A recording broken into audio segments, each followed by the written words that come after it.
Kumusta, mi pares? Mayong buntag, mayong hapon, mayong gabi. Welcome everybody to another vlog here in my quarantined life in Cagayan De Oro, Mindanao in the Philippines. As you can tell, I'm in a brand new apartment now. Look at this place. It's pretty dope.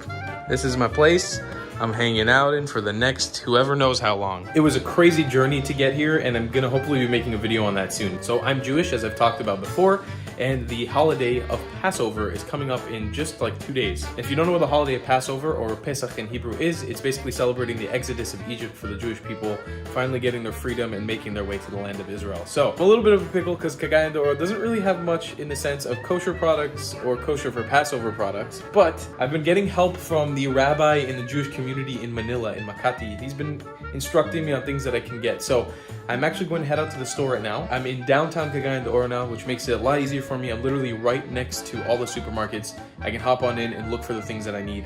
First thing we need to go do is get some whole wheat flour, and I'll explain a little bit more about that later, but let's hit the streets of Cagayan De Oro. Also, I haven't really done this in the last few videos, and for those of you guys who are new to the channel, I have an intro that I roll. So before we do anything else, let's roll the intro.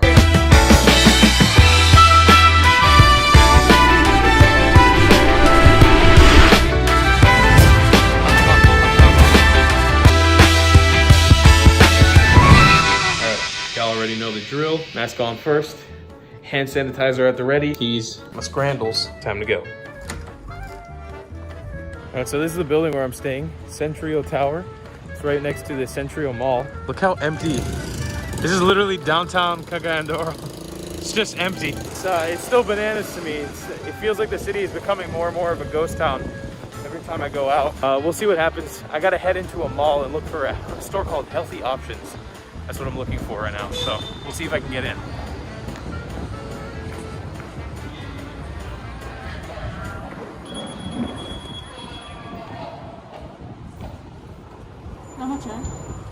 I saw Healthy Options.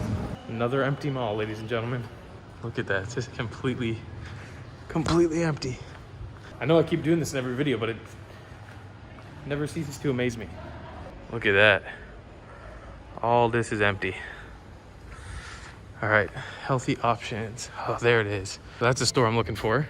I'll take the opportunity in this completely empty mall to explain to you why I need to go to this store. So during Passover, we eat this food called Matzo, and it's basically unleavened bread. It's bread that hasn't had time to rise. I need a specific dough that I can use for that.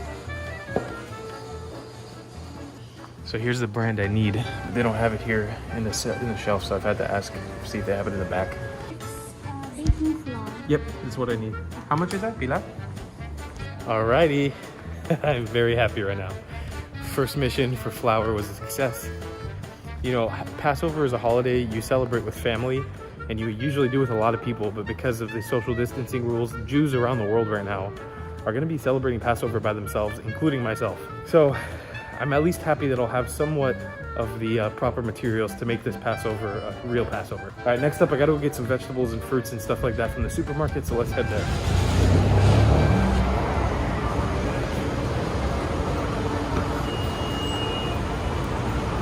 All right, and as for the customs of this holiday, I need to get a bunch of other natural ingredients like romaine lettuce and celery, so taking a look in the supermarket, see if I can pick everything up. All right, so I've jumped off to another supermarket, one that's way fancier called the Marketplace. It's got a lot of American products, and one thing that I got here is pecans. These are pretty important for the recipe that I'm making. All right, so when I come back out from the outside, before I touch anything, I'm gonna wash my hands real quick. All right, so go get right in here. I'm gonna scrub it up real good, really lather that on there. And rinse it off. If you want to double dip, you can double dip as well. Just do it one more time. Really get in there. Yeah! You know, I feel fortunate because Cagayan De Oro really doesn't have many cases of coronavirus at the moment. So it's relatively safe here. I don't need to go crazy with the cleanliness, but it's obviously a good habit because it might get bad here one day. But now I gotta empty all this stuff in the fridge and explain to you guys what I just did. In here is something that it's not very common to eat in the Philippines. Salmon. Salmon is not a fish that you can really find here. It looks okay quality. I mean, it's frozen. It's not going to be the best salmon in the world, but it's not too expensive. It's 500 pesos for like 3 cuts of salmon. It's not the worst in the world. Next up, we got some buko spread, coconut spread, and some pecans. So there's a thing in Passover that we need to make called chaoset, which is like this sweet spread. I usually make it, the way that my family does it, is with date syrup and walnuts. But can't find any walnuts right now, and I can't find any date syrup, so we're gonna do buko spread and pecans. Hopefully the two of these will give me something reminiscent to what I would have at home. Next up, we got grape juice. So the thing is, there isn't kosher grape juice in the Philippines, at least not in Cagayan de Oro. There is in Davao and in Manila and maybe in Cebu, but here, this is gonna have to cut it. Next up, important part is eggs. Just got some eggs and celery. Look at that, we got a bunch of celery. I don't think I've ever eaten celery in the Philippines. I wonder if this is important or if this is grown here. I got some sugar, because I needed some sugar for the house. I got some romaine lettuce, which is going to be used for our bitter herbs, and then for this thing called kolech, which is when we make a sandwich using the chaoset and the matzah. And then the big mama jamma, the reason that I went out today. This is whole wheat, stone ground organic flour. America's best baking flour. I honestly think in America nobody would ever use this. So basically, when the Israelites were leaving Egypt, the story goes as follows, had to leave in a rush because Pharaoh was sending the Egyptians to go attack the Jewish people, because after he said let them go, he was going to kill them all. So the Jewish people started creating breads and all kinds of foods and stuff to take on the road into the desert, because they were going to, walk towards the freedom land, the promised land. In the process, in the rush, they had to leave the bread. The unleavened bread is bread that hadn't fully risen yet. They had to leave it, and they had to, just take what they had, and that was called matzah. And that is, I'll show you guys a picture of what that looks like now. This is what matzah looks like. In the United States, you can buy this year-round, no matter when, whenever you want. It's pretty much available everywhere across Israel, across the United States. In the Philippines, it doesn't exist. Well, it does in Manila and probably in Cebu and maybe in Davao. I'm gonna have to make it myself, and usually you would make it in an oven. I don't have an oven in this apartment, so I'm gonna be learning from the rabbi how to make this on a pan. All right, so due to some unforeseen ridiculous circumstances, it's the next day now, and I'm in a new apartment again. We are going to start cooking matzah. I'm gonna show you guys how I do it, because I'm about to hop on the phone with the rabbi of Manila, and he's gonna walk me through how to do it. I have laid out in front of me what I need to create this. I'm actually probably gonna put on my kippah. So we are in essence doing something kind of holy, so might as well have my kippah on. But yeah, so I need a bowl to mix stuff in. I need water, I need a cup, maybe some utensils, and I need my flour. The rabbi is currently instructing me via FaceTime on how to do this, so I'm gonna be documenting the process. It's my first time doing something like this at home. All right, fam, so I think I'm ready to go. I'll explain to you guys quickly what the process is gonna be, and then I'll actually start doing this. So I need a little bowl here to mix. I'm gonna start off with a very small amount, but I need water, and in Hebrew it would be called mayim shemul. It needs to be water that's been put to the side for a special use, and it needs to be cold or room temperature. It can't be hot. And then I need my flour, of course. This cup right here with some flour.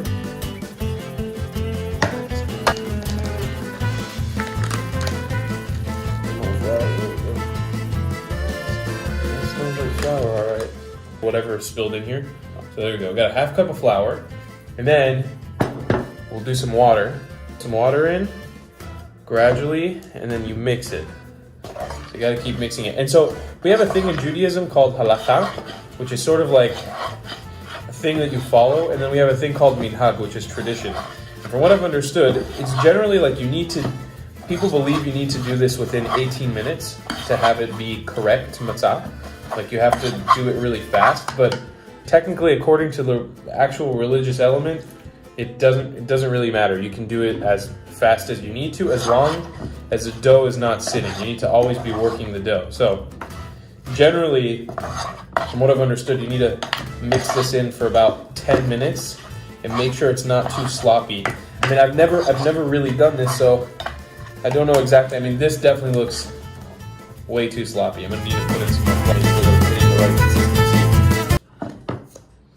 It definitely smells like dough. I mean, I like doing this with my spoon. I'm gonna start doing this with my hands. So I think the goal is just to start. Oh, I probably should have floured my hands up first. I'm such an idiot. I messed this all up. No, I'm making it worse. Oh, it's just I can't get it off. Put in more flour. Aha, there we go. It's more pliable now. Oh man, I'm butchering this. All of it is on my hands now. I can't get it off. Okay, so attempt number 1. That was a horrible failure. I did not put near enough flour that I needed to put. So let's dump in a lot more flour now and make sure that my hands are covered in flour when I'm working with this. Because I think that's how you stop it from sticking to your hands. So you coat your hands with flour. Okay. And now I'll pick it up. There we go. Okay, now we're getting somewhere. There we go, ladies and gentlemen. Okay, we might need a little more flour on this thing. Keep on kneading it. I'm gonna keep on kneading the dough. Okay, punch it. Yeah, I'm gonna punch it. Yeah, yeah. I'm gonna punch it again. Ready? There we go. Oh, damn it. I have no idea if this is good. So let's move on to the next station. So as for the next station, I've replaced my pot with a cutting board, as you can see right here, and the dough will go smack dab over here. So the goal now is to roll it out into thin slices and then puncture it with a fork. I don't have a rolling pin, so I'm just gonna use this cup. And we wanna just try to roll this thing out. The point is you're supposed to bake it really quickly, like it should be under a minute, I think, on the frying pan. And usually you do this with an oven, but I don't have a oven, so we're gonna have to do it with a frying pan. This looks legit though. I think I did a good job. That's our flattened product. Not too bad, not too shabby. I'm pretty proud of it. So we're just gonna puncture it with holes, little fork holes. Okay, now that we punctured it, we'll give it maybe one more round of flattening. And apparently you're supposed to just throw this onto the pan with no oil, no salt, no anything. You can put salt in, but I think the goal is just throw it in with nothing on and cook it in a minute and a half. So let's do that quickly. Just gonna plug in my old Yankee Doodle here. Power, function.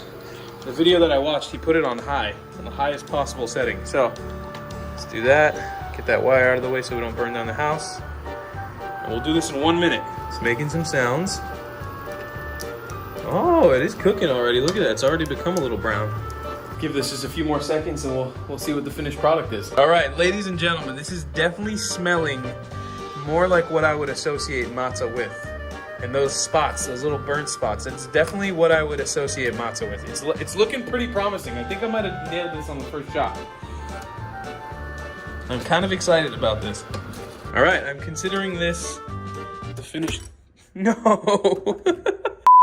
Ignore that fell into the sink. I'm considering that the finished product right here. All right, let's see what it tastes like. I mean, if it's matzah, it should taste bland and pretty horrible.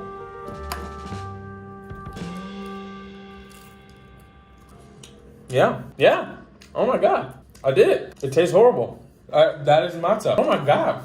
I can't believe I nailed it. All right, so now what I'm gonna do is I'm gonna make a bunch of these and just have them grow for the next couple of days. I think I nailed it. I'm pretty proud of myself. I'm gonna make a bunch of these.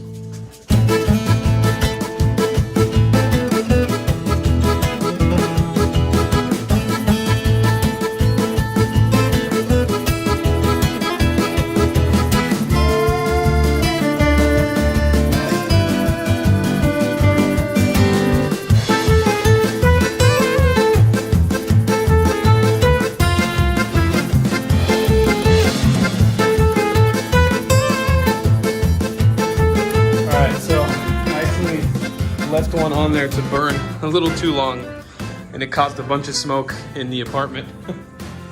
I'm really hoping that it doesn't cause the fire alarm to go off because it'll be very hard to explain what I was doing in here. Okay, so all fires were averted. I managed to make a small stack of matzah. This took a lot longer than I thought it would. And to be completely honest with you guys, I want to try to get this video up today before it gets too late, and I still want to work out. So I'm just going to quickly make one last thing I want to show you guys, which was the chaloset I was talking about earlier in the video. It is the sweet thing and probably the best part of a Passover dinner, and I'll show you guys how I'm making it right now. All right, so here's the ingredients that I'm going to use.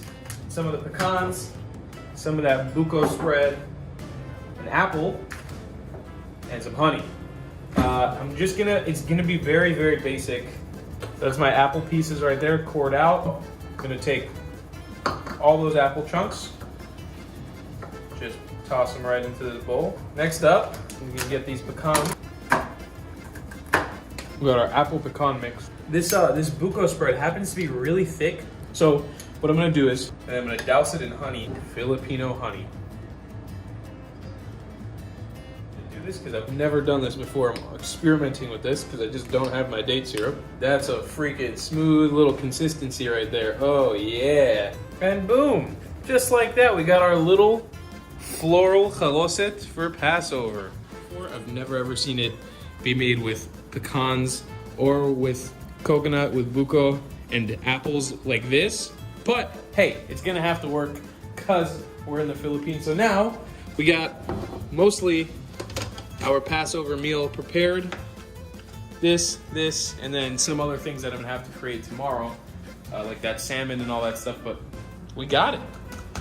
We got it. I'm curious to know, I have a bunch of vlogs to upload from my travels across Samar, Leyte, Mindanao. I wanna know from you guys if you wanna see that stuff. I don't wanna upload it right now because I'm sure people are just fixated on seeing stuff that has to do with the quarantine and with the lockdowns that are going around the world. So if you guys are interested in seeing my other travel stuff, I'd be happy to start uploading it now, but I want to make sure that you guys actually want to see it. If not, I could just keep daily vlogging all kinds of quarantine nonsense for you guys. Anyways, I'm going to tell you guys your Filipino word of the day today, which is going to be to'o, which means right, as in the direction right, in Bisaya. In addition to that, I want to say Chag Sameach, which means happy holidays, in Hebrew to my Jews that are celebrating Passover. A few hours later, I also forgot that it's also Holy Week in the Philippines coming up, and it's going to be Easter and stuff, so happy Easter. I didn't mean to ignore you guys as well. I just remembered that now. Thanks for watching. I love you guys a long time, and I'll see you in the next video. Don't forget to subscribe. Goodbye, clats.